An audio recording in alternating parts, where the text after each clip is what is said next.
저희가 지난주에 7장까지 거의 마쳤고요. 여러분 1장부터 7장까지 함께 읽으면서 여러분 기억나는 것들이 좀 있을 겁니다.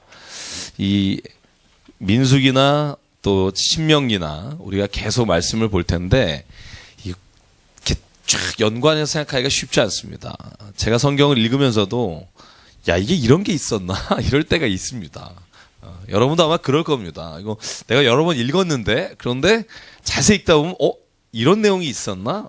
저도 읽을 때마다 그런 걸 깨달을 때가 있습니다. 여러분도 그러셨죠? 그죠? 분명히 읽어오셨을 테니까 그랬으리라고 믿고요. 요즘 아주 그냥 얘기 들으러 오시는 분들도 있는 것 같아요. 그죠? 읽고 오셨으리라고 믿고요. 자, 민수기는 왜 민수기라고 지난주에 말씀드렸죠? 원래 히브리어 그 성경에는 이 민수기란 말이 제목이 광야에서, 그죠? 그래서 여러분 이 민수기의 전체 말씀 36장은요 광야에 있었던 사건입니다.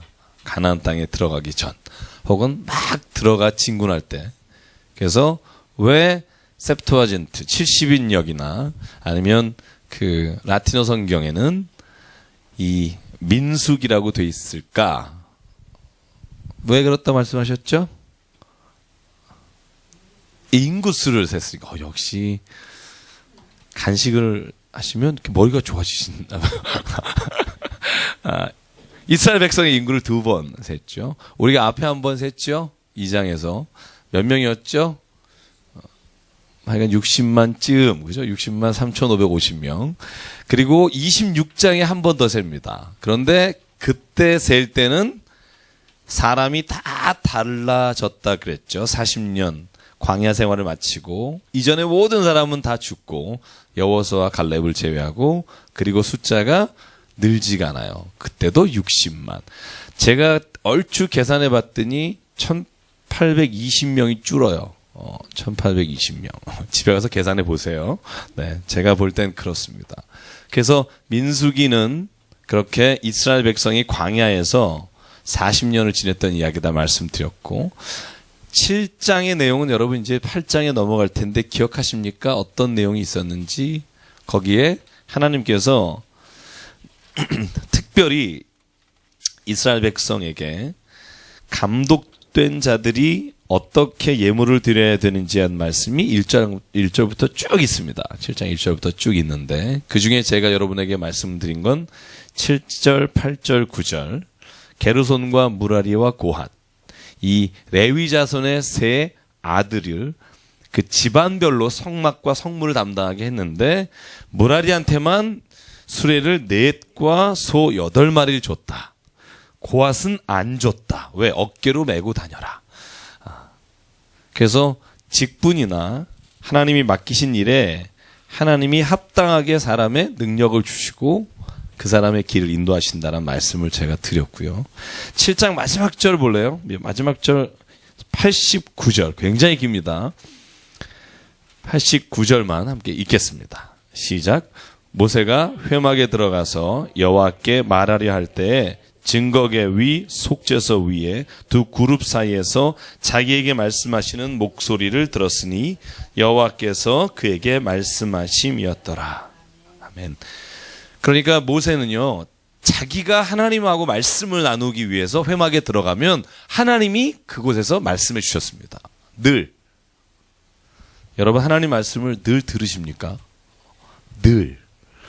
왜 저를 안 쳐다보세요? 늘. 그렇죠? 하나님 말씀을 늘 듣고 살아갔으면 참 좋겠다라고 생각은 하십니까? 아니면 좀 불리할 때는 안 들렸으면 안 들려요. 왜 그런 선전 있죠? 옛날 보청기 선전이 그랬어요. 그 다음에 아름다워라 이러고 끝나는 선전이 하나 있었어요. 그죠? 제가 요즘 좀 쓰지만 제가 좋아하는 책이 있어요. 옥성호라는 그 옥하는 목사님 아들.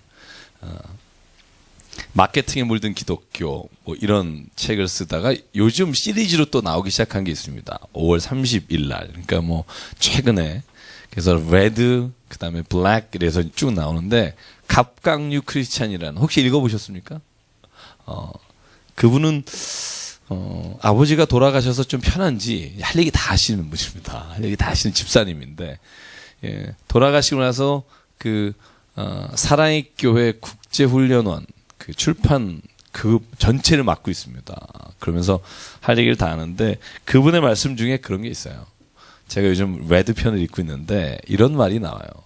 우리가 진짜 하나님의 말씀을 모를까? 하나님의 뜻을 몰라서 안 할까? 알지만 모르는 걸로 하고 가는 경우가 얼마나 많은가? 그러면서 쭉 시리즈로 쓰고 있는 내용입니다. 제가 오늘 여러분에게 문자를 보낸 거 기억하실지 모르겠습니다만 거기에 나오는 한 구절입니다. 우리는 언제까지 말씀의 효과만을 기다리며 말씀을 읽을 것인가? 이제는 말씀의 의미를 우리가 알아가며 읽어야 하지 않는가? 그래서 제가 여러분에게 그 짧은, 여러분 그 한 문장 보내려고 얼마나 생각 많이 하는지 모르시죠? 그것도 80자 이내, 그죠? 참 고생하면서 보내고 있습니다. 여기에 그런 겁니다. 모세는요, 앞으로 쭉 민수기 36장까지 읽어가다 보면 깨닫게 되는 게 있는데 어려울 때마다 하나님하고 이야기를 나눠요. 그리고 심지어 하나님이 제가 지금 기억나는 것만으로 해도 벌써 오늘 우리가 읽을 20장까지만 해도 5번이나 모세야 너 가만히 있으라 내가 이 이스라엘 민족을 죽이겠다. 멸망시키겠다. 그때 하나님 앞에 우리 백성을 살려달라고 간절히 소망한 게 모세입니다. 이따가 읽으면 나올 겁니다. 심지어 미리암, 자기의, 그죠? 미리암이 죽을 뻔 했을 때, 그때 살려달라고 한 게 모세인데, 그 죽을 뻔 한 게 자기를 해하려고 하다가 죽게 된 겁니다. 여러분 오늘 보면, 그래서 모세는요, 늘 민수기를 통해서 보면 특별히 하나님과 대화하는 사람입니다. 저는 그게 제일 중요한 것 같습니다. 여러분, 교회에 나와서 주일 예배 드리는 사람이 크리스찬이다라고 우리는 말하지만 성경은 어떤 사람을 크리스찬이라고 말하느냐? 하나님과 늘 대화하는 사람. 그리고 우리의 삶에 있어서의 우선순위를 하나님께서 주신 것에 맞춰 사는 사람. 그 사람이 크리스찬입니다. 주일날 교회 가는 사람은 철치맨 혹은 철치워먼입니다. 교회 다니는 사람. 크리스찬은 하나님의 뜻에 따라 사는 사람이 크리스찬입니다. 그래서 기준이 다른 겁니다. 그래서 교인이 이렇게 많은데 어떻게 이 땅이 그럴 수 있지? 그럴 수 있습니다. 왜? 교인이 많기 때문에. 그건 차이가 있는 겁니다. 그래서 성경은 그래서 역사를 보면요. 교회사도 마찬가지고 저도 김동주 박사님이 쓰신 그 책 너무 재밌게 읽고 있는데 제가 그래서 친구에게 문자를 보냈어요. 제가 웬만하면 안 그러는데 저도 까칠해서 읽다가 하도 제가 은혜 받아서 사랑하는 친구야, 네가 이 책을 썼다는 게 참 자랑스럽다. 너무 고맙다. 그랬더니 그날 온 거예요. 금요일 저녁에. 너 같은 친구가 있는 게 참 자랑스럽다.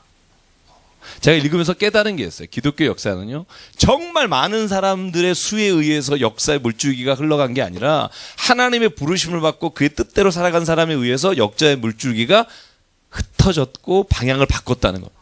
저는 그걸 읽게 됐습니다. 그래서 오늘도 마찬가지입니다. 여러분 이제 8장부터 읽어갈 때 여러분이 하나님의 음성을 듣는 사람이 되길 원합니다. 8장 한번 볼까요? 1절. 여기 하나님이 이미 레위기에서도 말씀하셨고 출애굽에서 말씀했었던 등잔에 관한 말씀입니다. 제가 앞부분에 했던 것은 스킵하면서 빨리 지나간다고 말씀드렸습니다. 여기 중에 8장 2절만 볼게요. 한번 읽어볼까요? 시작. 아론에게 말하여 이르라. 등불을 켤 때에는 7 등잔을 등잔대 앞으로 비추게 할지니라 하심에 아론이 그리하여 등불을 등잔대 앞으로 비추도록 켰으니 여호와께서 모세에게 명령하심과 같았더라. 아멘. 여러분, 그 등불에 누가 불을 붙였냐면 아론이 붙였습니다. 제사장 아론, 대제사장 아론이. 누구도 그것에 불을 붙이지 않습니다. 대제사장 아론만이 불을 붙일 수 있습니다. 여러분, 근데 이게요, 제가 저번에도 한번 연결해 지어서 잠깐 말했습니다만 성막에 있었던 성물들이 다 예수님하고 연결된다는 거 아시죠? 그렇죠? 이 금촛대, 이 금등불이라고 하는 이 금촛대가 예수께서 나는 뭐라고 말씀하시냐면 세상의 빛이다 하실 때 이 빛이 이 금촛대를 상징하는 겁니다. 나는 세상의 떡이다 하실 때 이 성막에 있었던 진설병, 12지파의 이스라엘의 숫자에 따라 12개의 떡이 올라있던 그것을 말합니다. 여러분, 그래서 모든 속죄소를 비롯한 성막에 있었던 모형들과 사건과 거기에 있던 의미가 다 예수님에게 결집되고 예수께서 죽으심으로 모든 구약의 율법을 완성하셨을 뿐만 아니라 더 이상 성전에서 예배하지 않고 이제 예수가 곧 성전이다라는 말을 자신 있게 하시죠. 그래서 뭐라고 말합니까? 내가 사흘 만에 이걸 헐어버릴 거다. 다시 세운다. 그 세우는 것은 성전을 세우는 게 아니라 내가 부활할 것이다. 그 말은 이제 더 이상 성전이 아니라 내가 이 땅에 너희가 예배할 자리이며 예배할 분이다. 여러분, 그게 신약의 예수 그리스도에 대한 예표라고 말합니다. 그래서 오늘 등불을 켜는 것을 말씀한 이후에 레위인들을요, 정결 예식으로 제사를 드리는 장면이 나옵니다. 제일 먼저 레위인들이 하나님 앞에 옷을 빨고 그리고 모든 속죄제물과 번제물과 요제로 하나님께 제사 드립니다. 그래서 우리 목회팀 무엇보다 먼저 하나님 앞에 제일 먼저 정결하게 돼야 될 사람들이 우리 목회팀입니다. 그것을 여러분 위해서 기도해 주십시오. 그죠? 오늘 성경 말씀에 보면 24절에 볼게요. 여러분 혹시 혼돈할 수 있을 것 같아서 제가 24절만 읽고 가겠습니다. 시작. 레위인은 이같이 할지니 곧 25세 이상으로는 회막에 들어가서 복무하고 봉사할 것이요 50세부터는 그 일을 쉬어 봉사하지 아니할 것이나. 요까지만 읽을게요. 지난주에 여러분 앞부분에 무슨 내용이 나왔죠? 몇 살부터 몇 살까지? 앞에는 30살이라고 나왔어요. 저 지난주에 잘 맞췄던 그 형제가 오늘 안 보이네. 그 형제가 거의 다 맞췄던 것 같은데. 30세부터 50세. 근데 여기는 지금 25세부터 50세라고 나오죠. 다윗이 나오는 장면. 다윗 시대에도 레위 지파가 있습니다. 제사장도 있고요. 다윗 시대에 나오는 그 기간, 역대상 23장에 나오는데요. 거기에는 20세부터 성전에서 레위 지파가 일하게 돼 있습니다. 그래서 이거 성경이 왜 말씀마다 다르냐가 아니라 아마 시간이 지나면서 25세 혹은 20세부터 성전에 들어가서 일하는 것을 배우는 시간이 있었을 것이다. 학자들은 그렇게 생각합니다. 그러니까 제가 지난주에 말한 것과 집중해서 말하면 이겁니다. 제가 무슨 말씀드렸죠? 가장 좋은 시절, 그죠? 나의 가장 아름다운 시절. 여러분의 지금입니다. 어쨌든 지금, 그죠? 그 시절을 하나님께 가장 멋지게 드리는 거예요. 여러분, 이게 진짜 레위 지파가 했던 일이고 우리가 해야 될 일입니다. 그죠? 레위 지파는 인생 살 거 다 살고 60부터 80까지 일했더라. 이런 거 아니고요. 가장 좋은 시기. 다윗 시대는 20살부터 50세까지. 그 황혼기에. 그죠? 이규영 집사님은 지금 청춘이시니까 괜찮습니다. 지금 뵙기에도 네.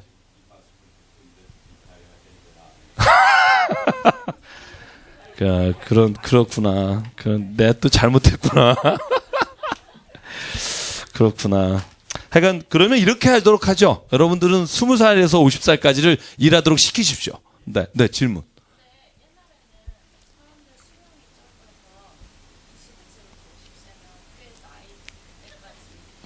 그렇게 하는데 모세도 한 120까지 산 거 보면 아직 여기는 좀, 아직은 좀,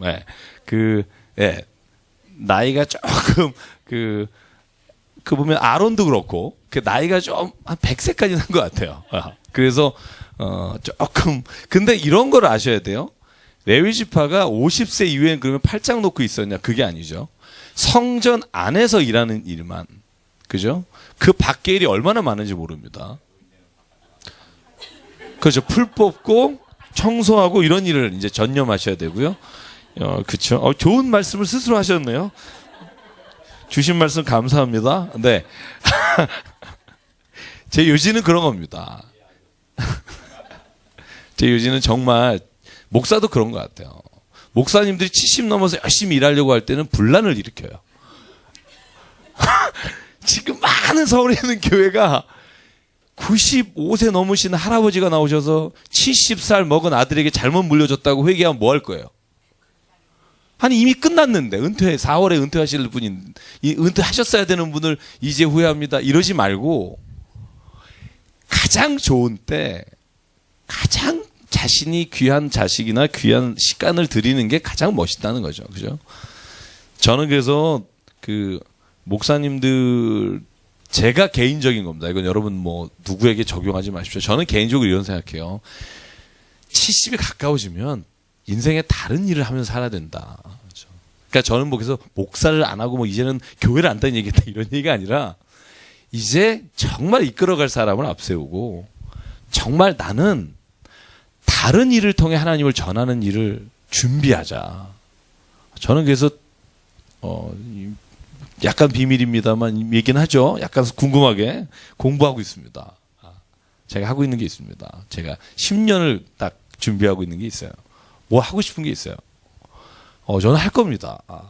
그래서 이게 막 교회가 내가 어떻게 하면 교회에서 오래 살아남을까가 우리의 관심이 아니잖아요. 그죠? 우리의 관심이 뭐냐면 제가 오늘 페이스북에 올렸지만 교회를 경영하고 교회를 어떻게 할까가 우리의 관심이 아니라 우리는 어떻게 하면 교회를 살아있게 하고 깨어있게 할 것인가. 그게 목사의 관심이어야 한다는 거죠. 교회를 어떻게 잘 경영해서 이것을 무슨 어떤 걸 남길까. 여러분 이건 하나님이 원하시는 목회가 아니라고 저는 오늘 마침에 묵상하고 그 글을 올렸더니 어느 자매가 문자 보냈더라고요. 혹시 목사님 개인적으로 무슨 일 있으세요? 그러시길래 무슨 일이 있는 거 아니고 본질적인 거죠. 그죠? 교회는 살아있어야 합니다. 교회는 경영의 대상이 아니라 물론 교회는 사람이 모였으니까 경영해야죠. 조직을 짜야죠. 그러나 교회는 생명이 있어야 합니다. 생명이 없는 교회는 겉으로 아무리 아름다워 보여도 그 교회는 의미가 없습니다. 그게 제가 가지고 있는 생각이고요. 인생의 마지막에는 어떻게 하나님께 멋있게 살까? 정말 어떻게 하나님 안에서 사람들을 이렇게 인도할 수 있을까? 이게 저의 고민입니다. 벌써. 왜냐하면 95세 때 회개하지 않으려고 지금 제가 그런 생각을 갖고 있고요. 저는 그거 굉장히 중요하다고 생각합니다. 보십시오. 오늘 제가 이 9장에 넘어갔을 때, 자, 한번 보실래요? 9장에 넘어갔을 때 제가 이 말씀을 보면서 은혜 받은 내용이 있습니다. 너무 은혜 받은. 한번 같이 볼게요. 우리 5절 함께 읽을게요. 9장 5절 시작. 그들이 첫째 달 14째 날 해질 때 시내 광야에서 유월절을 지켰으되 이스라엘 자손이 여호와께서 모세에게 명하신 것을 다 따라 행하였더라. 두 번째 유월절이죠. 그죠? 여러분, 그 유월절은 언제부터 시작한다 그랬죠? 니산월 혹은 아비몰이라고 하는 1월의 14일부터 일주일입니다. 그래서 그 기간에 하나님 앞에 온 이스라엘 백성이 유월절을 지킵니다. 이건 뭐 이스라엘 백성뿐만 아니라 성경에 보면 타국민 혹 노예됐다가 같이 이집트에서 탈출한 사람도 동일하게 유월절을 지켜야 합니다. 할례를 받아야 하고 구약시대니까. 그런데 여기 6절, 7절, 8절에 뭐가 나오냐 하면 이 유월절 기간이 됐을 때 시체를 만지거나 부정하게 된 사람들, 여러분 율법에 의하면 그 사람들은 유월절을 못 지킵니다. 그죠? 왜? 불결하니까. 여러분 근데요 오늘 10절을 보십시오. 10절 11절 같이 읽을게요. 시작. 이스라엘 자손에게 말하여 이르라. 너희나 너희 후손 중에 시체로 말미암아 부정하게 되든지 먼 여행 중에 있다 할지라도 다 여호와 앞에 마땅히 유월절을 지키되 둘째 달 14째 날 해질 때에 그것을 지켜서 어린 양의 무교범과 쓴 나물을 아울러 먹을 것이요. 제가 이걸 왜 읽은 것 같으십니까? 여행 중이거나 시체를 만졌거나 제가 이걸 왜 읽었을까? 저도 요번에 읽다가 이걸 확 마음에 와닿는 그런 의미도 있겠고요. 요 날짜를 한번 눈여겨보실래요? 한 달 뒤입니다. 그죠? 한 달 뒤. 그러니까 쉽게 말하면 하나님은 유월절을 지키지 않는다는 죽는다, 안식을 지키지 않는 죽는다 이런 표현이 성경에 굉장히 많아요. 그죠?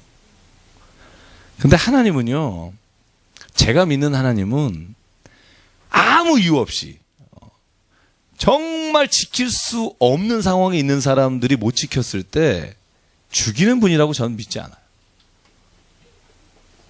저는 여기 보면 불결한 자거나 혹 여행 중에 있는 자는 그 다음 달 14일부터 6월절을 지키라. 여러분 이런 말이 성경에 있다는 거예요.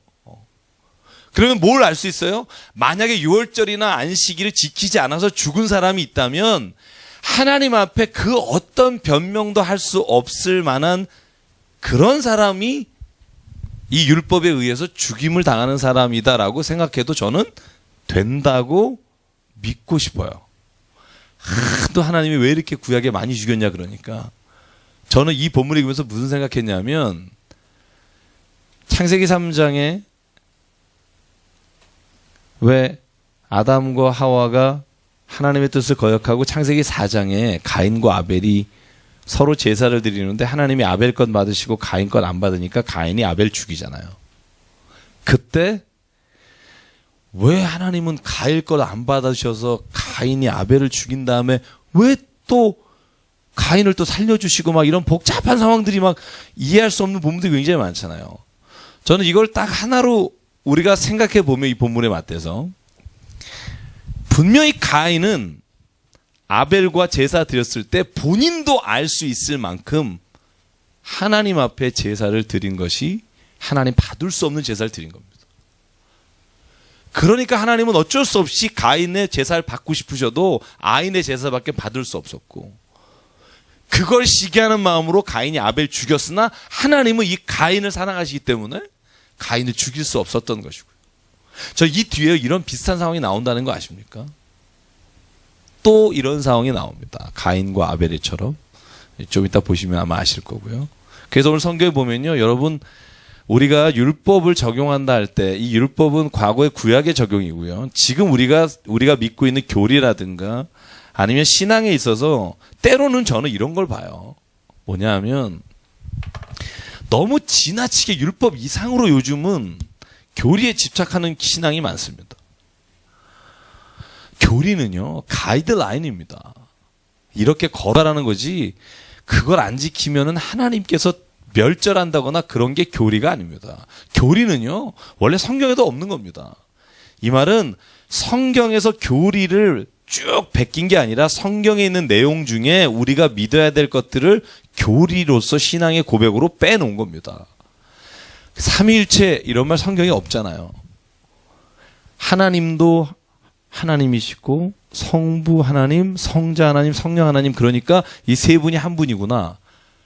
이걸 안 했을 때 이단이 너무 많이 생기니까 이걸 규정해 놨지만 저 같은 신학자나 신학을 오래 공부한 사람도 그게 어떻게 존재하는지에 대해서는 비유밖에 없어요. 예수님 안에 하나님과 인간이 동일하게 계십니다. 이걸 해내려고 325년 니케아 종교회의를 모여가지고요. 정말 동방에 있는 주교들과 서방의 주교들이 모여서 머리를 짰는데 도저히 설명할 길이 없어서 뭐라고 말했는지 제가 한번 말씀드렸죠. 뭐라 그랬다 그랬죠? 예수 안에 신성이 50%, 인성이 50%가 아니고 신성이 100%, 인성이 100%다.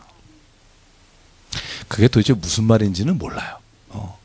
하나님이 예수 그리스도 안에 어떻게 신성과 인성이 부딪히지 않고 조화롭게 계셨는지에 대해서는 신비예요. 그래서 모든 교리에는 미스티시즘이 있어요. 신비주의가 있어요. 제가 여러분에게 저번에도 말씀드렸지만 우리가 신앙에서 신비적인 걸 빼면 그 부분이 또 신앙에 있어서 우리가 올바른 길을 가고 있는 게 아닙니다. 신앙에는 신비가 있어야 돼요. 왜? 하나님을 우리의 이성과 우리의 생각과 경험으로 다 알 수 없기 때문에. 그래서 바울이 말하잖아요. 우리가 그날에는 얼굴과 얼굴을 맞대어 보는 것 같이 확실할 것이다. 그러나 지금은 우리가 거울을 보는 것 같이 희미하다. 왜? 우리의 이성과 우리의 경험과 우리의 감성이 완전하지 못하기 때문에. 그래서 여러분 옥성호 목사님, 집사님이시죠. 집사님이 쓰신 글에 제가 깜짝 놀라서 그분은 굉장히 보수적이거든요. 그래서 굉장히 보수적이다. 근데 그분이 이런 글을 썼어요. 우리 한국 교회는 너무 술, 담배를 예수님보다 귀하게 여긴다. 저는 그분이 굉장히 보수적이어서, 왜냐하면 찬양 예배 싫어하시고요. 뭐 이런 거 굉장히 그 예전의 그 어떤 스타일 이런 걸 굉장히 생각하시고 사람의 감정을 막 이런 걸 굉장히 싫어하시는데 왜 이런 말 쓰냐면 자기가 보기에는 개인적으로 술, 담배 먹는 것보다 더 큰 죄가 너무 많은데 한국 기독교인은 이거 하느냐 안 하느냐가 기독교인이 아니냐의 유일한 기준처럼 보인다는 거예요. 이거 안 하는 사람이 세금 떼어먹는 사람이 얼마나 많느냐. 그 책에 나오는 내용입니다. 근데 자기가 보기에는 이게 자기는 훨씬 더 하나님 앞에는 굉장히 두려운 것 중에 하나가 아닐까. 또 하나. 교회 안에서 싸우는 거. 자기는 이게 더 하나님 보시기에 공동체를 파괴하는 일이라고 생각하는데 오직 우리나라는 이거 안 하면 좋은 교인. 이거 하면 안 하면 죄송합니다. 안 하면 나쁜 교인. 하면 뭐야 잠깐만. 나도 헷갈리네. 하면 나쁜 교인, 안 하면 좋은 교인. 이 도식만 계속 붙잡고 있는데 실제로 더 많은 기준들이 그죠? 우리가 그리스도인으로 살아갈 때 있는데 늘 바울이 말한 게 그거잖아요. 그러므로 너희는 자유를 위하여 부르심을 입었나니 너희가 자유를 가지고 너의 쾌락을 위해 쓰지 말고 자유를 가지고 너 스스로 정욕의 노예가 되지 마라. 그죠? 하나님께서는요, 우리에게 자유를 주셨고 그 자유함이 하나님의 덕을 이루지 못할 때는 스스로 그것을 제한하고 절제하라. 그래서 성령의 열매 마지막이 절제잖아요. 그죠? 절제할 수 있는 사람은 왜 절제할 수 있느냐? 성경의 가르침에 따르면 이런 겁니다. 내가 하나님을 믿기 때문에. 내가 이걸 너무 좋아하지만 절제합니다. 왜? 내가 하나님의 살아계심을 믿기 때문에. 만약에 그걸 안 믿으면 갈 때까지 가보는 거죠. 근데 나 하나님을 믿기 때문에 갈 때까지 가기 전에 내가 멈출 수 있죠. 왜? 내가 하나님을 믿기 때문에. 그러니까 모든 게 다 믿음 안에서 내가 자유함을 입었지만 그 자유함이 나를 죄로 이끌어가지 않도록 욕심이 잉태한 즉 죄를 낳고 죄가 장성한 즉 죽음에 이르게 하는 그 길을 걸어가지 않는 겁니다. 왜? 하나님을 믿기 때문에. 저는 그래서 안 하는 거지 이 자체가 그리스도이냐 아니냐의 증거의 기준은 아니라는 겁니다. 우리가 그걸 알고 자유로 그걸 절제하는 게 진짜 멋있는 크리스천이죠. 이 얘기를 왜 하냐면 여기도 마찬가지라는 겁니다. 유월절 하나님은요 여행 간 사람에게도 유월절을 한 달 뒤에 드려도 된다라고 말한 걸 보면 굉장하잖아요. 그죠? 그런데도 요즘 그런 분들 계시잖아요. 주일 빠지고 놀러 가니까 해일이 왔지 뭐 이런 얘기하면 안 된다는 거죠. 그죠? 그럴 수밖에 없는 상황이 있는 사람도 있다. 저는 이 말을 보면서 굉장히 13절에서 덧붙여서 말합니다. 제가 읽을게요. 그러나 사람이 정결하기도 하고 여행 중에도 잊지 아니하면서 유월절을 지키지 아니하는 자는 백성 중에 끊어질 것이다. 그러니까 타당한 이유가 없이 하나님을 믿지 않는 자는 이란 표현이 맞을 겁니다. 하나님이 하신 말씀을 믿지 않는 자는 그러므로 하나님은요 우리에게 원하시는 게 있는데 그걸 하나님을 사랑하는 겁니다. 하나님을 믿는 겁니다. 그거보다 더 원하시는 건 없습니다. 특별히 신약에는 더 그렇고요. 오늘날에도 더 그렇습니다. 제가 15절, 9장 15절부터는 뭐 우리가 너무나 잘 아는 말씀인데요. 이게 이 고핫 자손과 무라리와 그 다음에 게르손 이 세 레위의 아들들의 입장에서 이걸 읽으면요. 이거 정말 한번 보실래요? 21절입니다. 같이 읽을게요. 시작. 혹시 구름이 저녁부터 아침까지 있다가 아침에 그 구름이 떠오를 때에는 그들이 행진하였고 구름이 밤낮 있다가 떠오르면 곧 행진하였으며 이틀이든지 한 달이든지 1년이든지 구름이 성막 위에 머물러 있을 동안에는 이스라엘 자손이 진영에 머물고 행진하니 아니한다가 떠오르면 행진하였으니 곧 그들이 여호와의 명령을 따라 진을 치며 여호와의 명령을 따라 행진하고 또 모세를 통하여 이르신 여호와의 명령을 따라 여호와의 직임을 지켰더라. 아멘. 그죠? 우리가 이 부분은 설교를 많이 하기 때문에 많이 들어보셨을 거예요. 이후에는 거의 안 하지만, 그죠? 여러분 여기 중에 제가 주목하는 건 그겁니다. 여러분 구름이 머물다가, 그죠? 하나님의 회막 장막 위에 구름이 머물다가 구름이 뜨면 그때 모든 사람 짐 싸서 따라가잖아요. 그죠? 그리고 제가 지난주에 그려드렸죠. 갈 때 꼭 순서 있잖아요. 그죠? 제일 동편에 있는 사람이 제일 앞장서죠. 누구죠? 여러분, 유다의 지파죠. 유다. 그죠? 유다 진영. 유다에는 뭐 이사갈 스불롤이 있죠. 그리고 그곳에 항상 모세와 아론이 같이 앞장섭니다.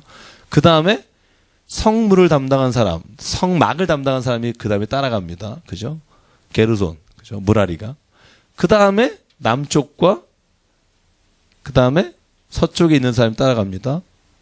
그런데 문제가 뭐냐면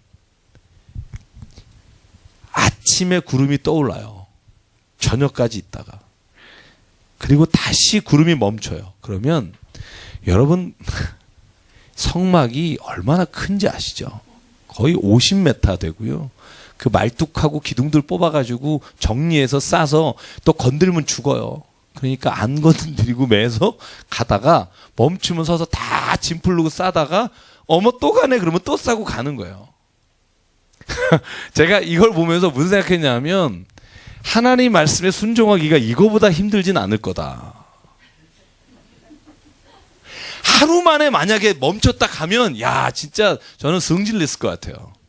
아니 뭐 장난하는 것도 아니고 왜 이러십니까? 근데 여기 성경은 뭐라 그래요? 이틀이든 하루든 일주일이든 1년이든 장막 위에 구름이 머물면 멈췄다가 구름이 가면 따라갔더라. 이 말씀 무슨 말일까? 저는 이런 생각해요. 신앙은 뭘까? 그냥 하나님과 함께 가는 것이 좋은 것이다라고 믿는 거예요. 그게 얼마의 기간이 있든 어떤 시련이 있든 뭐가 있든 그런 믿음이 있는 여러분 그 사람이 하나님의 사람이고 그 사람이 그리스도인입니다. 저는 하나님하고 함께 있는 게 제일 좋습니다. 물론 제 가족도 좋지만 교회도 좋지만 저는 만약에 그것이 하나님과 함께 있는 게 아니라면 안 좋을 것 같습니다. 왜냐하면 저는 하나님을 믿고 그분과 함께 있기를 원하기 때문에. 그래서 우리의 본질은요, 신앙의 본질은 우리끼리 재밌게 있자가 아니라 하나님의 뜻에 우리가 맞는지 잘 지내고 있는지를 서로가 격려하는 공동체가 교회입니다. 그래서 저는요, 그것이 하루끼리든 이틀끼리든 1년끼리든 하나님 안에서 달려가는 우리가 되길 바랍니다. 그게 이 성막 위에 머물렀던 구름기둥과 불기둥의 의미라고 믿고요. 10장을 볼게요. 오늘 어디까지 갈지 모르겠지만 10장은요. 일단 여러분 이 상식적만 알고 두시죠. 여러분이 잘 아는 나팔 이야기가 어디 있습니까? 구약에. 자, 이제 저를 보시죠. 뭐 성경 봐봤죠. 뭐 이제 뭐 어떡하겠어. 그죠? 이제 여러분 나팔 이야기를 잘 아는 거. 여호수아에 하나 나오죠. 사사기에도 물론 나오고요. 왜 여호수아가 여리고성 점령할 때 이렇게 침묵으로 돌다가 마지막 날 확 그죠? 나팔을 누가 불었게 해요? 나팔을 누가 불었게 해요? 나팔수가. 정답이네요. 나팔수는 누가 했게 해요? 제사장이 했습니다. 오늘 10장에 보면 여러분 제사장이 나팔을 불었습니다. 8절 보실래요? 나팔은 아론의 자손인 제사장들이 불지니. 그죠? 리더가 부는 겁니다. 가자. 그래서 제가 지지난주에 주일 설교할 때 이런 말씀 드렸죠. 우리에겐 흔들 깃발이 있어야 합니다. 제가 특히 젊은 사람. 그죠? 뭐 남들 쫓아서 가요. 좋은 대학이다. 뭐 좋은 직장이다. 이거 괜찮다. 따라가요. 근데 내가 흔든 깃발이 없어. 그게 불쌍한 사람입니다. 저는 그래서 저희 딸도 그렇게 되지 않기를 기도해요.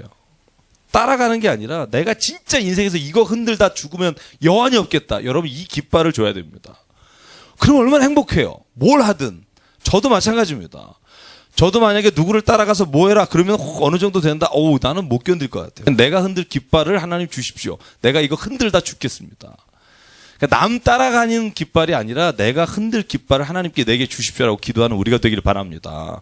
저는 왜냐하면 인생에서 그게 너무 중요한 것 같아요. 특히 신앙에 있어서. 내가 정말 좋아하는 일. 그 일이 있으면 신앙이 재밌습니다. 신앙생활도요. 나는 흔들 깃발이 없고 저 집사님이 저렇게 열심히 하네. 나도 해야지. 그리고 저 사람도 새벽기도 시작했네. 나도 해야지. 철야가네. 나도 가야지. 기도원 가네. 나도 가야지. 여러분 그러면서 배우는 건 있을지 모르지만 피곤해요. 나중에 저처럼 이렇게 다크서클 내려오고요. 기권해요. 왜 그걸 따라할 필요가 뭐가 있어요? 나에게 주신 깃발이 있다니까요. 어떤 사람에게는 전도하는 기쁨이 있는 사람이 있고요. 어떤 사람 난 죽어도 새벽 기도를 못 나오겠는데 밤마다 하나님 앞에 부르짖어 기도할 수 있는 사람이 있고요. 자기 깃발을 흔드는 사람이 가장 멋있는 크리스찬입니다.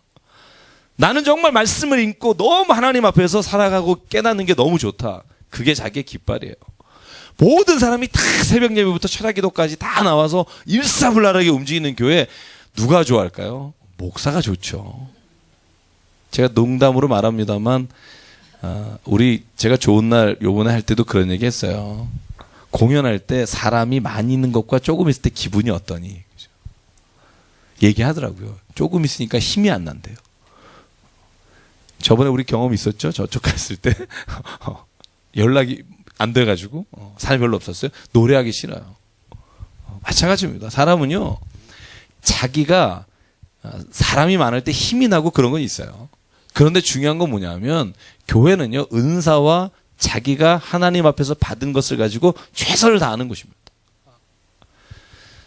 모든 사람이 획일적으로 움직이는 게 아니라 하나님의 은사를 따라 움직이는 걸 서로 인정하고 서로 그걸 격려하고 서로 그걸 아름답게 봐주는 게 교회입니다.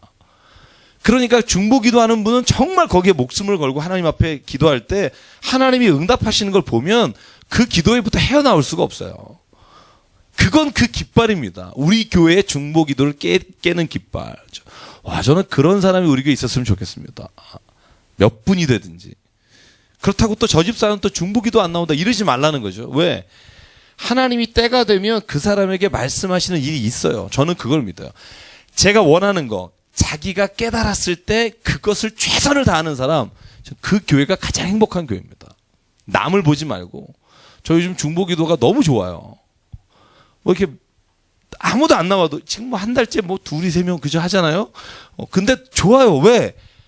내가 너무 좋아요. 기도할 때. 그러면 그 기도가 좋아하는 사람이 모여야 그것이 중보 기도고, 말씀을 좋아하는 사람이 모였을 때 그게 진짜 이 말씀이 생명력과 폭발력이 있는 말씀이 되고, 여기도 마찬가지입니다.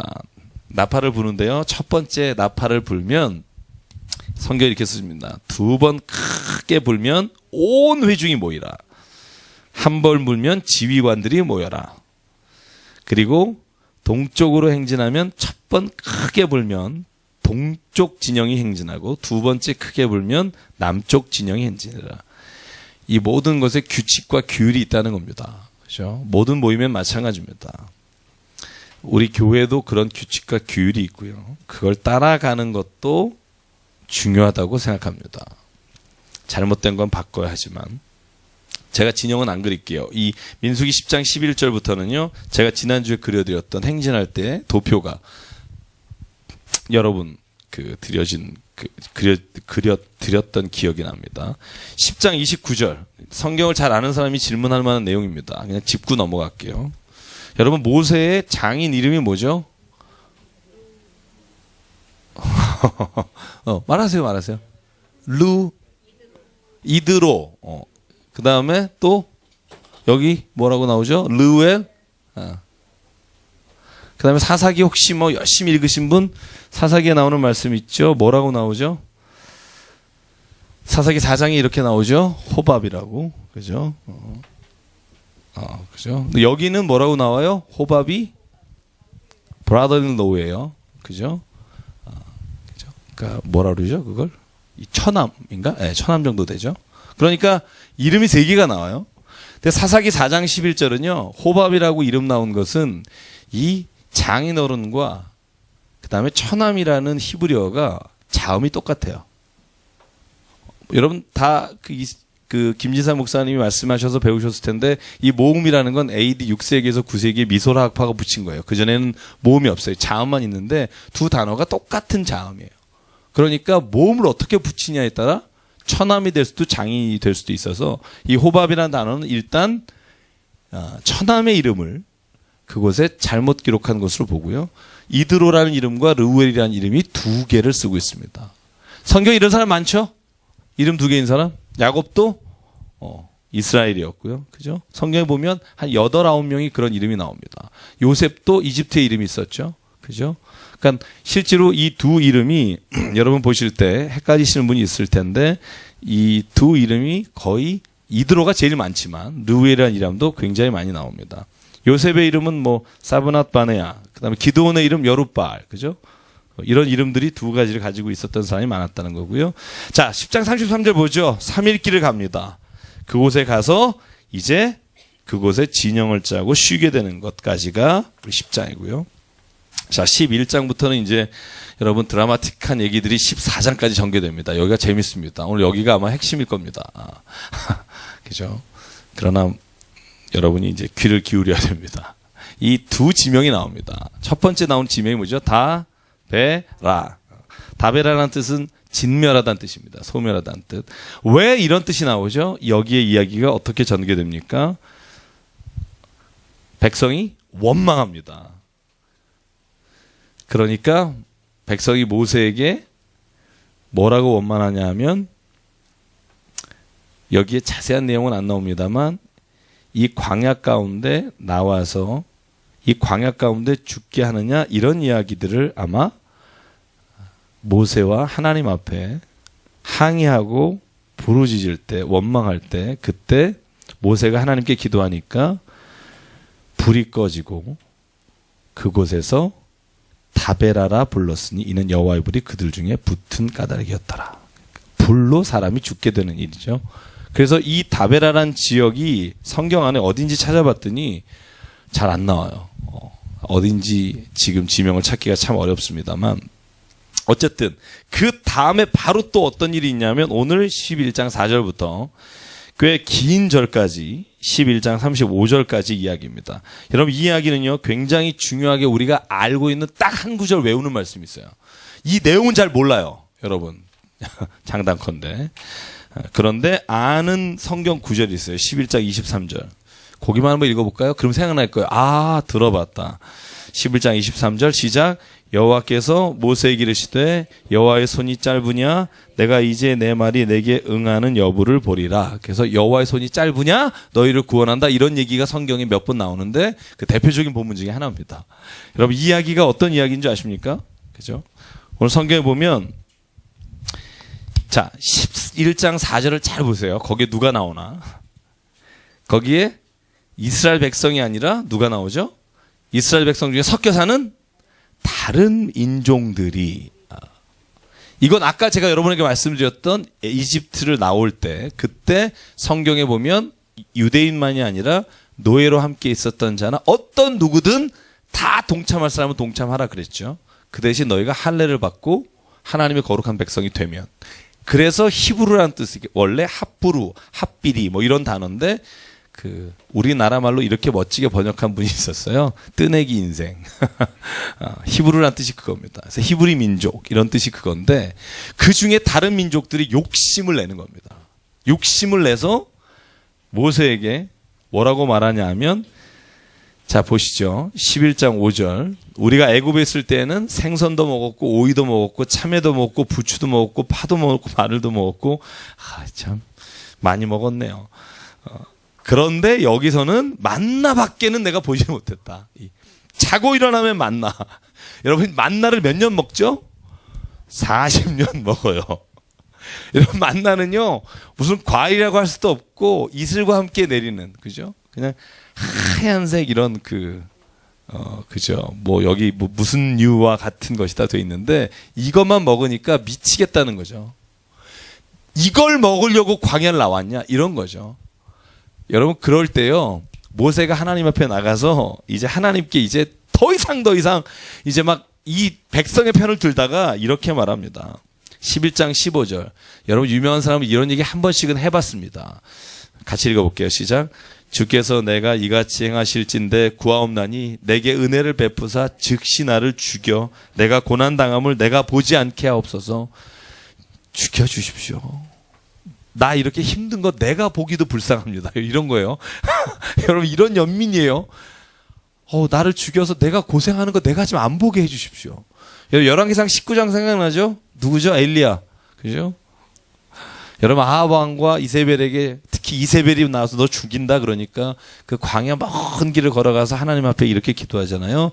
이제는 충분하오니 나를 죽여주시옵소서. 이 멘델스존의 이사야, 제가 너무 좋아하는 오라토리오, 그죠?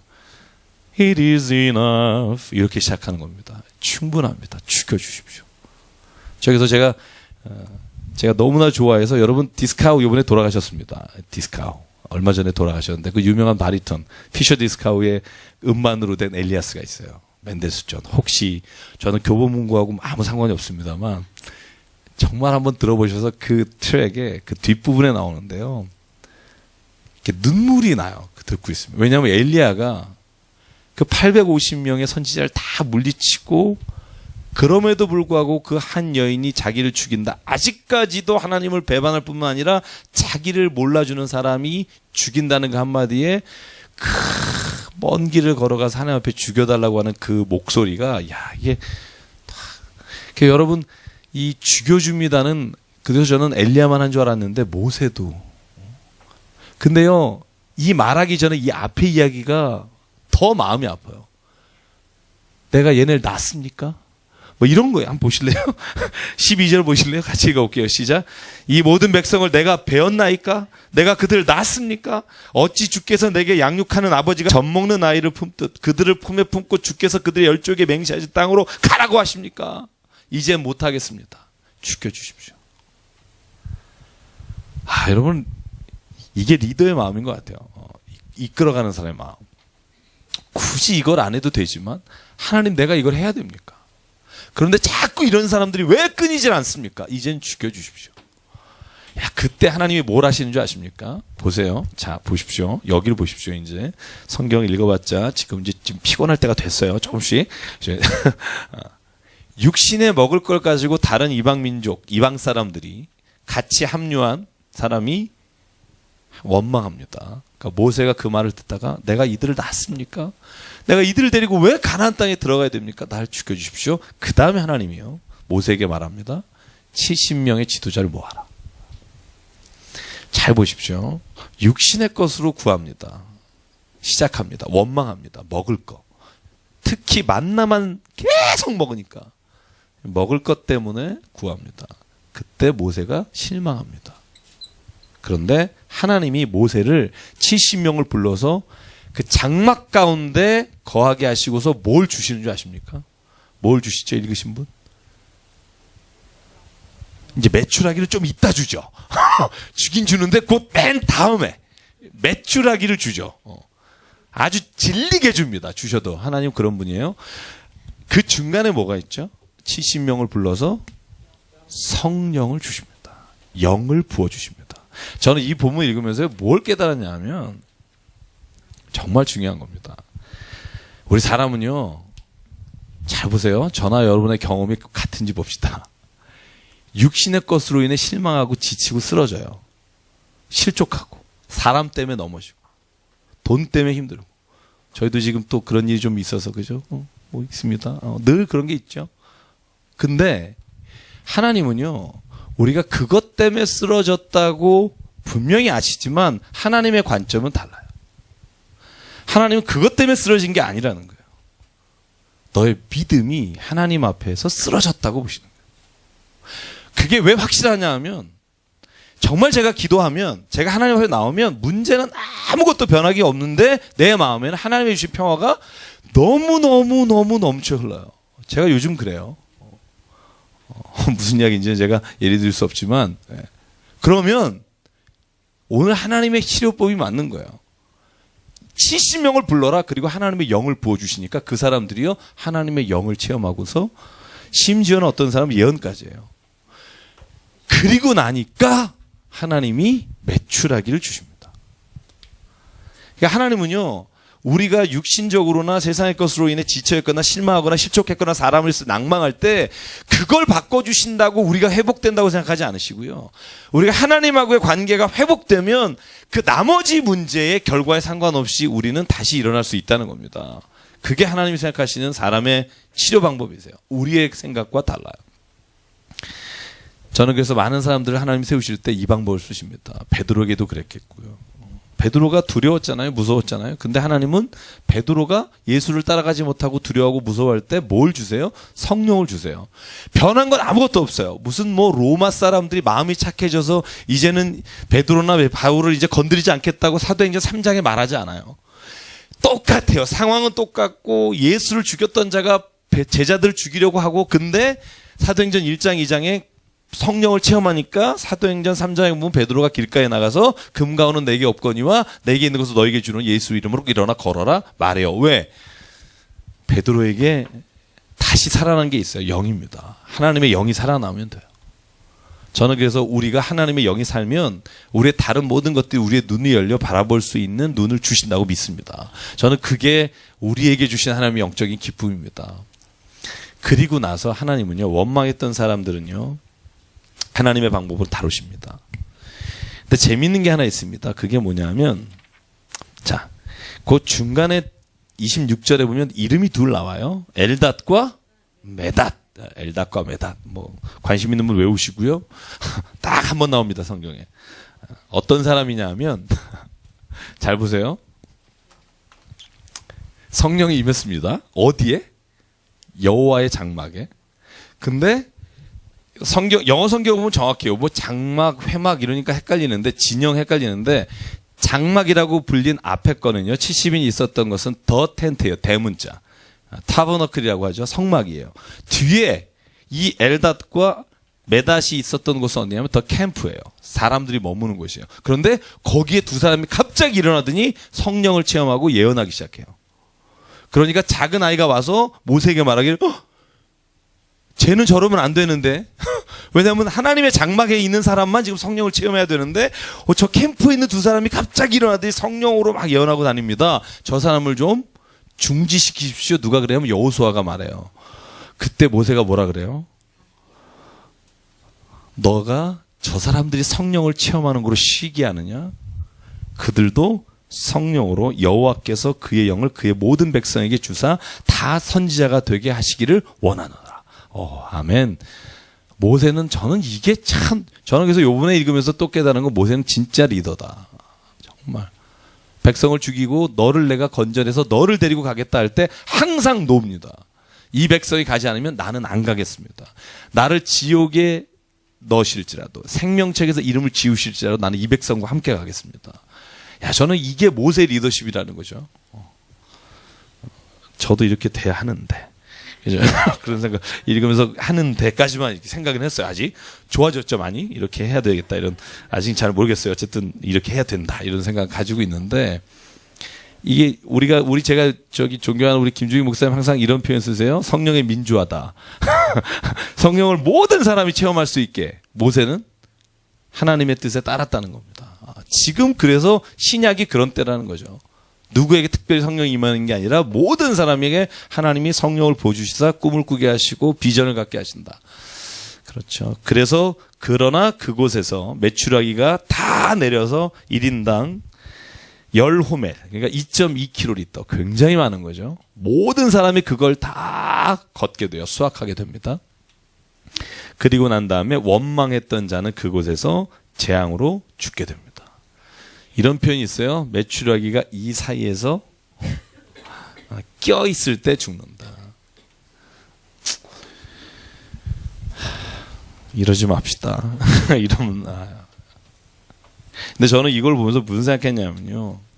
가정도 그렇고 교회도 그렇고 모든 관계에 있어서 원망과 불평이 사람을 죽이는 독과 같은 거라는 거죠.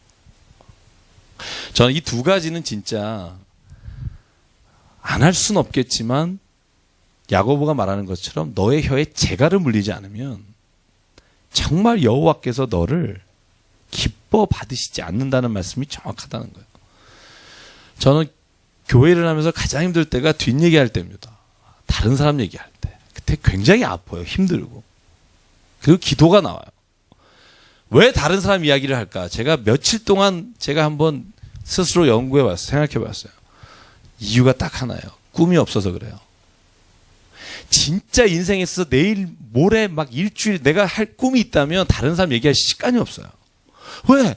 아니, 다른 사람 얘기할 시간이 어딨어요? 지금 내 꿈도 지금 다 얘기하기 힘든데, 만나서 사람들하고. 근데 다른 사람들 막 얘기하는 분은 평생 그렇게 얘기하세요. 왜? 뭐 더 이상 특별히 할 일도 없고, 내일 일어나도 또 그날이고, 그러니까 유일하게 할 건 다른 사람 얘기. 저 사람이 어떻대더라. 어머, 그 사람 요번에 봤니? 그 아들 어땠다며?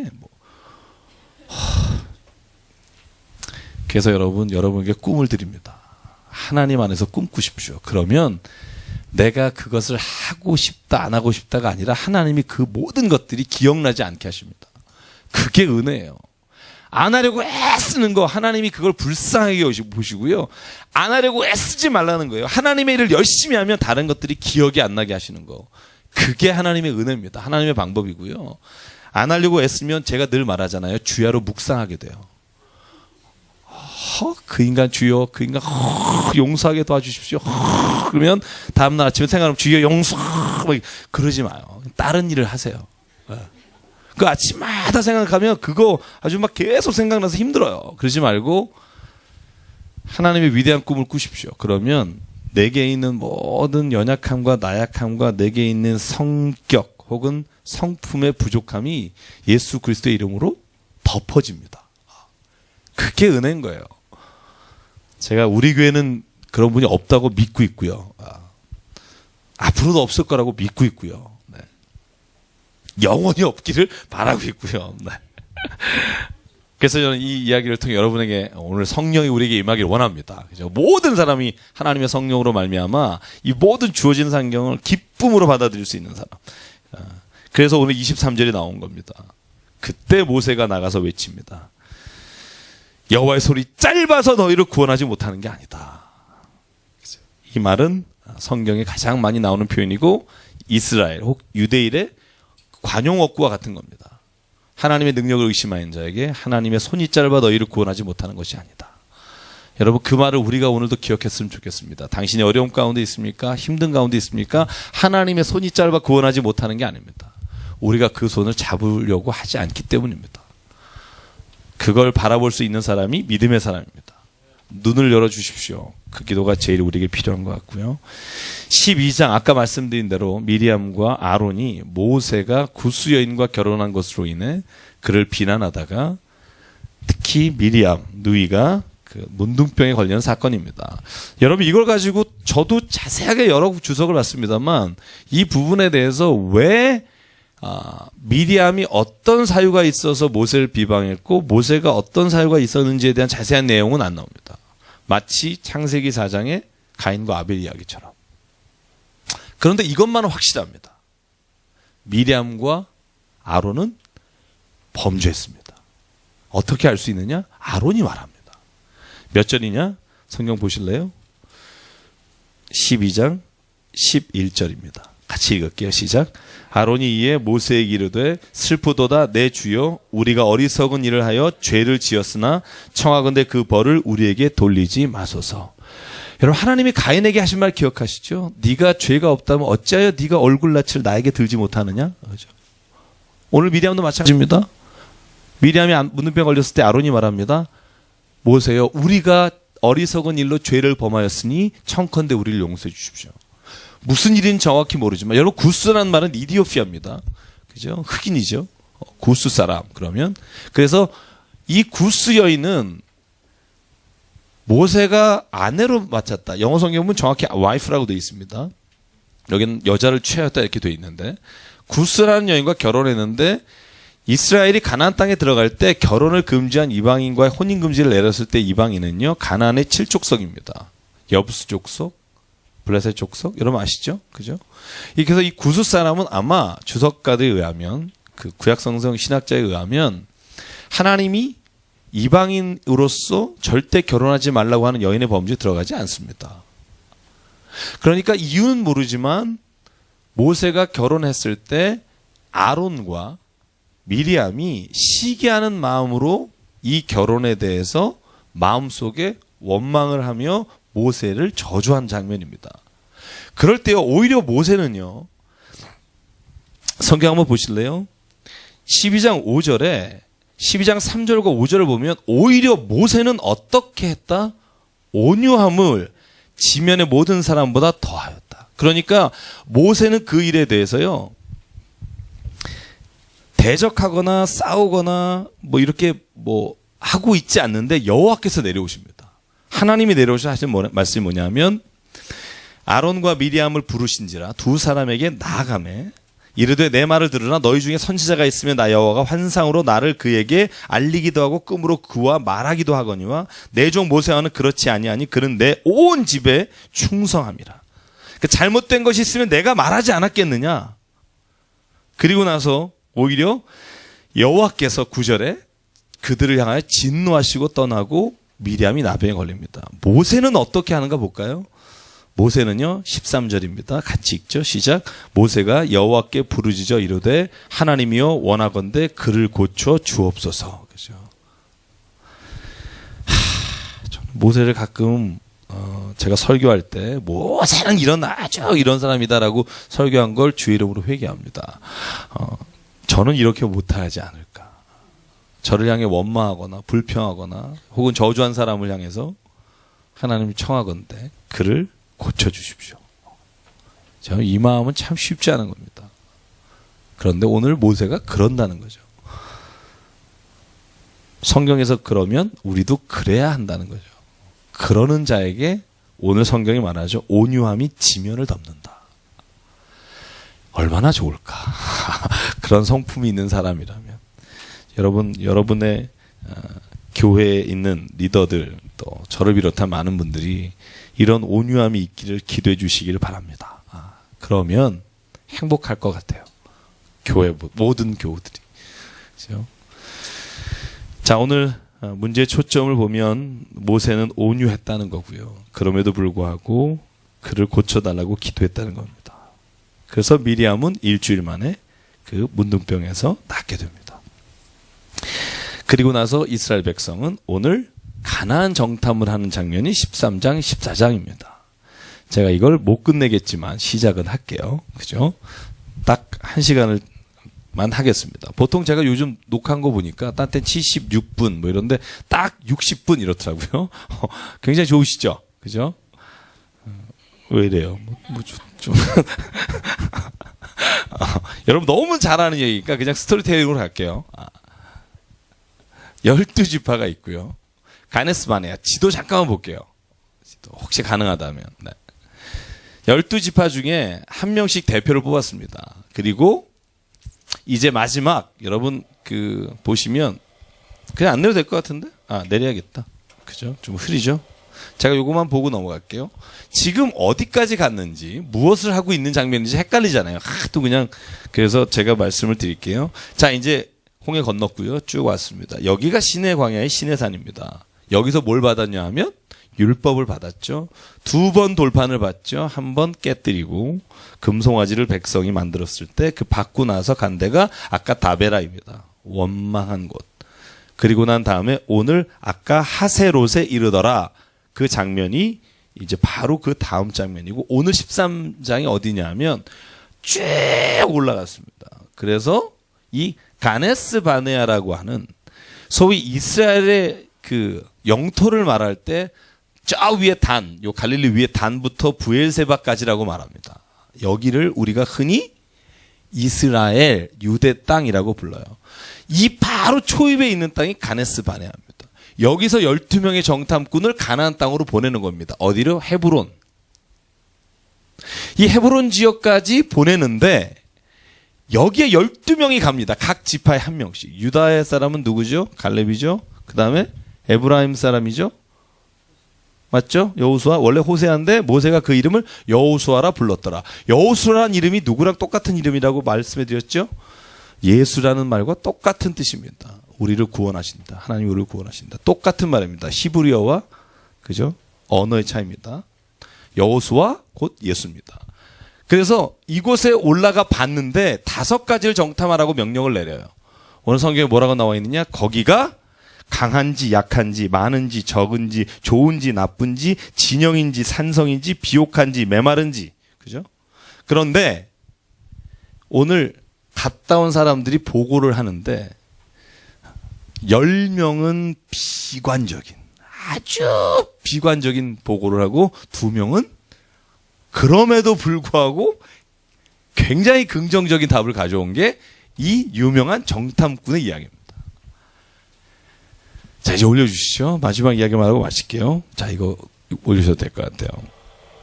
제가 여기서 오늘 큰 오늘 우리가 한번 생각해 보고 싶은 것 한 가지가 있습니다. 뭐냐 하면 우리는 무슨 사이드를 보십니까 하는 겁니다. 여러분이 지금 당면하고 있는 문제에 어떤 면을 보고 계십니까? 그게 오늘 저와 여러분에게 이 말씀의 마지막에 던지는 제 질문입니다. 누구에게나 문제가 있습니다. 그죠? 누구에게나 고민이 있고 누구에게나 지금 해야 될 일이 있는데 어떤 면을 보고 계십니까? 10명은요. 네거티브한 면을 본 겁니다. 부정적인 면을 본 겁니다. 근데 그게 많은 사람들이 그렇게 생각할 수 있는, 특히 안악자손이라고 하는 건 거인족입니다. 성경에 보면 이 거인족들이 많아서 도저히 그 땅은 침범하기도 어렵습니다. 그러면서 쓴 표현이 있죠. 10명의 사람들이 우리는 그들 앞에 뭐다? 멧돼지? 메뚜기 같은 존재다. 그죠? 유재석이라는 거죠. 그래서 우리는 유재석입니다. 뭘 하겠습니다. 강호동 앞에서. 그런 말이에요. 그러면 이 사람들 뭘 본 거냐 하면 있는 그대로를 본 거예요. 그러니까 부정적이라는 말은 뭐냐 하면 나쁜 걸 아주 막 인위적으로 막 골라봤다는 게 아니라 있는 그대로 본 건데, 그런데 두 사람은요, 재밌습니다. 이 사람들이 먼저 말하지 않습니다. 이 사람들이 먼저 말해요. 부정적인 보고를 쫙 합니다. 그때 갈렙이 가슴을 찢으며 말하기 시작하는 거예요. 왜 그랬을까? 성경을 잘 보세요. 그냥 두 사람들이요 보고하는 게 아닙니다. 성경 가만히 보실래요? 오늘 쭉 설명을 다 한 이후에 14장 6절을 보죠. 보시면 이렇게 나와 있습니다. 모세와 아론이 이스라엘 자손의 온 회중 앞에 엎드린지라 그 땅을 정탐한 자 중 눈의 아들 여호수아와 여분의 아들 갈렙이 자기들의 옷을 찢고 이스라엘 자손의 온 회중에 말하여 이르되 우리가 두루 다니며 정탐한 땅은 심히 아름다운 땅이라 여호와께서 우리를 기뻐하시면 우리를 그 땅으로 인도하여 들이시고 그 땅을 우리에게 주시리라. 이는 과연 젖과 꿀이 흐르는 땅이니라. 그죠? 그러니까 이 비관적인 보고를 들을 때 갈렙과 여호수아가 생각한 게 있는 거예요. 그게 뭐냐면 우리는 왜 그것만 봐야 하느냐? 왜 그거밖에 못 보느냐? 왜 하나님의 살아계심을 믿는다면 하나님의 살아계심으로 그 땅을 보지 못하느냐? 그러니까 가슴을 찢는 거죠. 여러분, 그런 가슴 찢는 일이 우리에게 있으면 참 좋겠습니다. 그죠? 다른 사람들은 다 그 길을 바라보며 똑같이 말할 때 우리가 믿음의 눈을 보고 아닙니다. 우리는 이렇게 가야 합니다. 뭐 이게 정말 하나님이 우리에게 요구하시는 거고 원하시는 거 아닙니까? 라고 가슴을 찢으며 말할 수 있는 사람, 그 사람은요 똑같은 것을 보지만 동일한 시각으로 보는 게 아닙니다. 하나님의 시각으로 보는 겁니다. 저와 여러분에게 그런 일이 있기를 원합니다. 자세한 이야기는 다음에 좀 할게요. 13장, 14장까지. 그리고 36장까지인데 아마 2번 정도 이 문수기를 더 할 것 같고요. 제가 다시 한번 부탁드리지만 여러분 읽어오실 테지만 좀 자세히 읽어오셔서 같이 이야기 나누셨으면 좋겠고요. 자, 혹시 뭐 질문이나 민수기 14장까지 둘 중에 하나죠? 모르거나 다 알거나. 그죠? 자, 오늘 이 본문 제가 말씀 안 부분이 있는데 다음 주에 제가 그 부분 다시 설명드리고요. 그리고 시작하도록 하겠습니다.